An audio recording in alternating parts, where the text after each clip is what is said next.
Hello everyone, my name is Olga Tanyuk and today I present Diageo Business Analytics case study.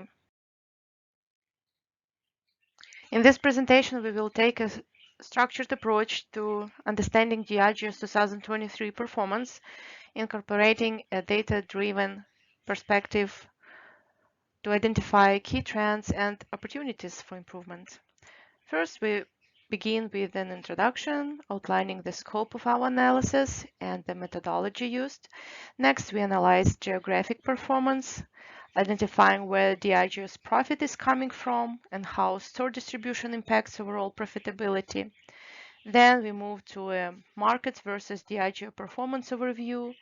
We will then examine Diageo's profit trends over time. Following that, we will explore key profit decline factors. Our focus will then shift to product performance, where we will break down the top products contributing to margin decline. We will take a closer look at the top 3 declining margin products. And finally, we will outline strategic recommendations, including actionable steps to improve performance. We conclude with an evaluation and next steps, defining key areas for continued monitoring and improvement. Today, I will present a comprehensive analysis of Diageo's market performance in 2023 compared to key competitors. This analysis is structured using the CRISP-DM framework, ensuring a systematic approach to business understanding, data exploration, and strategic decision-making.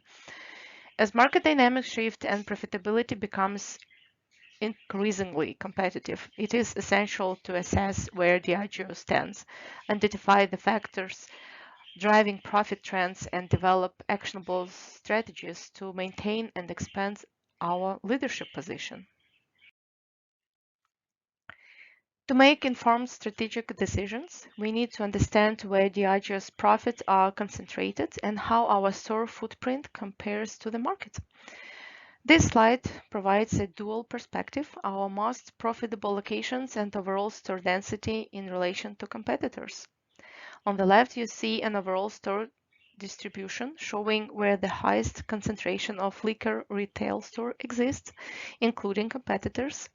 The darker color, red color, indicates the high density, and blue dots represent Adagio stores.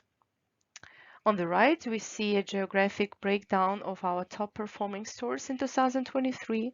The larger the red circle, the higher the total profit contribution from that location. The data suggests that our most profitable locations are not necessarily in the highest density regions. Devonport, despite having fewer stores, generates strong profit margins, indicating untapped potential. This calls for a more strategic approach to growth, one that focuses on profitability per store rather than sheer store count.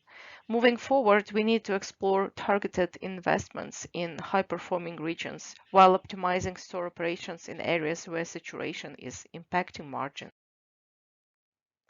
Competitor store count increased from 1,756 in 2019 to 2,107 in 2023, signaling great market saturation. Total profit peaked at 115 million in 2021 before declining to 108 million in 2023, despite store expansion. Competitors are facing profitability constraints, likely due to increased operating costs and margin compression. Diageo stores increased from 1,744 in 2019 to 2,073 in 2023, closely mirroring competitor growth trends.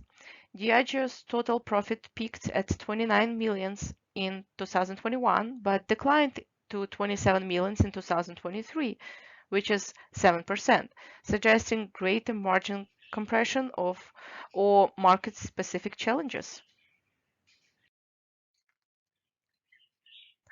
This slide illustrates the profit trends for Diageo's top 20 stores from 2019 to 2023, highlighting both growth and decline in performance.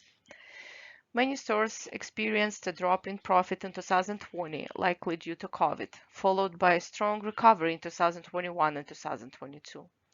By 2023, some stores continued growing while others saw a decline, indicating shifts in market dynamics.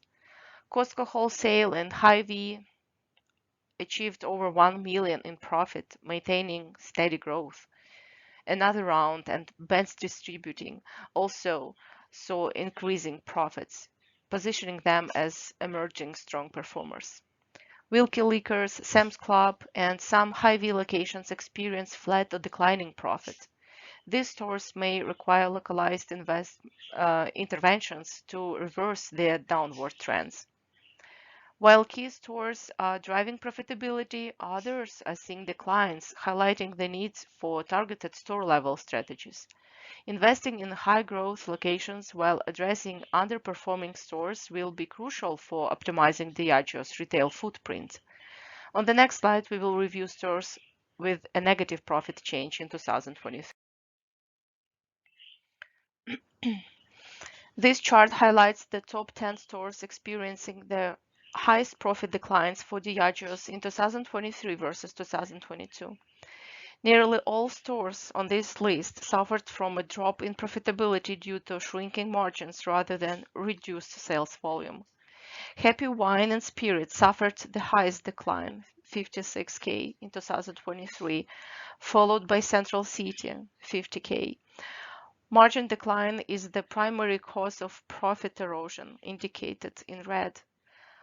Fairway stores showed a decline due to mixed factors, which is a combination of both margin decline and sales volume decline, indicating broader operational inefficiencies. These insights indicate the need to evaluate pricing strategies, supply chain efficiencies, and promotional effectiveness at these underperforming locations. Further analysis is needed to determine if these declines are due to broader market trends or store-specific operational issues. This slide highlights the top 10 Diageo products experiencing the largest margin contractions in 2023 compared to 2022. The values represent the dollar amount of margin decline per unit, showcasing where profitability is eroding the most. Don Julio Primavera stands out with a significant $8.5 margin decline for surpassing all other products. Other notable declines include Crown Royal and Astral Tequila. On the next slide, we will review those top 3 products with margin decline to identify the main factors of margin erosion. This slide highlights the 3 Diageo products with the steepest margin declines: Astral Tequila, Don Julio Primavera, and Crown Royal. The bars indicate the average cost per bottle, red color, and average retail price per bottle, blue color. Across all 3 products, we see a decline in retail price outpacing the decline in cost, squeezing margins. The black line represents the number of bottles sold. Crown Royal and Don Julio Primavera show a significant drop in sales volume, contributing further to overall profit decline. Don Julio Primavera had the highest cost reduction, $17, but also the largest retail price drop, $25.5, leading to 5K total profit decline. Crown Royal had a large sales drop, 2,000 units. The reduction in margin resulting in a 5K total profit decline. Astral Tequila saw a 2K total profit loss with moderate declines in cost, retail price, and volume. Margin erosion appears to be driven by a combination of increasing cost, competitive pricing pressures, and shifting consumer demand. Without strategic adjustments, these losses could continue to impact overall profitability. To mitigate this, Diageo should optimize pricing strategies, reassess promotional tactics, and explore supply chain efficiencies to maintain profitability across its product portfolio. My recommendations would be Implement dynamic pricing models to align retail prices with cost fluctuations. Conduct regional price adjustments based on competitive benchmarks. Identify low-margin products for reevaluation or discontinuation. Focus on high-margin, high-volume products to maximize profitability. Develop targeted discounting and promotional strategies for struggling stores. Optimize supply chain costs to reduce operational inefficiencies. Track competitor pricing strategies and adjust accordingly. Explore innovative packaging and limited edition offerings to attract premium buyers.